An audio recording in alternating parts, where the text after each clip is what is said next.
وہ میری بہن نے سوال پوچھا تھا کہ انہوں نے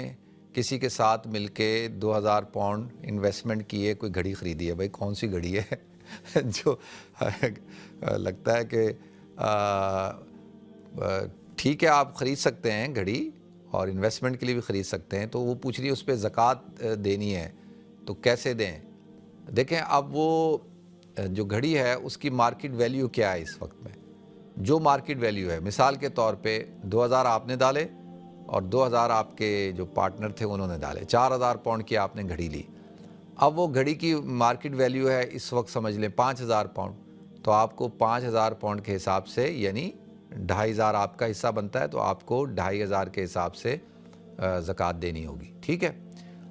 آپ لوگوں نے لی 4000 پاؤنڈ کی، اب اس کی مارکیٹ ویلیو ہے 3000 پاؤنڈ، تو اب آپ کو اسی حساب سے یعنی 1500 پاؤنڈ کے حساب سے زکوٰۃ دینی ہوگی۔ تو جو مارکیٹ ویلیو ہوتی ہے، جس مارکیٹ ویلیو کا مطلب یہ ہوتا ہے کہ آپ جاتے ہیں اور اس کو بولتے ہیں کہ بھائی ابھی مجھے اس کو بیچنا ہے، تو وہ اس وقت اس کا کیا ریٹ ہے کہ آپ ابھی خریدیں گے تو کتنے میں خریدیں گے؟ وہ کہتا ہے کہ بھائی میں اتنے کی خریدوں گا، تو یہ مارکیٹ ویلیو ہے۔ یعنی اور بھی ایک بندہ نہیں، جیسے پوری مارکیٹ ہوتی ہے نا، جب آپ نے لیے تو کسی سوچ سمجھ کے لیے، اس کو بیچنا کیسے، تو جو اس کی کرنٹ ویلیو ہے، جو اس کی لگتی ہے قیمت لگتی ہے، تو اس کے مطابق آپ کو زکوٰۃ دینی ہے۔ یہ نہیں کہ جی آپ نے 2000 کی خریدی تھی، وہ آپ 10000 کی ہو گئی ہے، تو آپ کہ نہیں میں نے تو 2000 کی خریدی تھی، اب میں تو 2000 کے حساب سے دوں گا، تو پھر جو ہے وہ زکوٰۃ جو ہے مارکیٹ ویلیو پہ ہوگی۔ ایک بات، دوسری بات یہ ہے کہ اگر کوئی شخص جو ہے وہ مہنگی گھڑی خریدتا ہے اور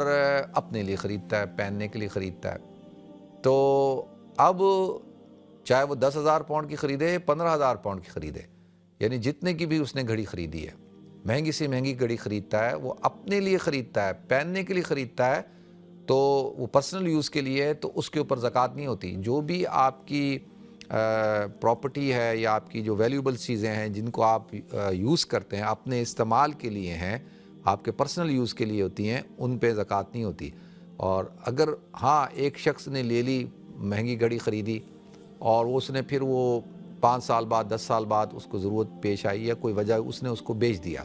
جب اس نے اس کو بیچا اور بیچنے کے بعد وہ پیسہ اگر اس کے پاس ہے اور اس پہ سال گزر گیا، یا جب زکوٰۃ کا ٹائم آیا، اینڈ ایئر ہوا، تو اس وقت وہ پیسہ اس کے پاس تھا، تو اب اس کو جو ہے وہ اس پیسے پہ زکوٰۃ دینی ہوگی۔ وہ پورے سالوں کی دینی نہیں ہوگی، صرف اس وقت جس وقت اس کے پاس وہ پیسہ تھا، ٹھیک ہے جی۔ اللہ تعالیٰ ہم سب کو سمجھنے کی توفیق عطا فرمائے۔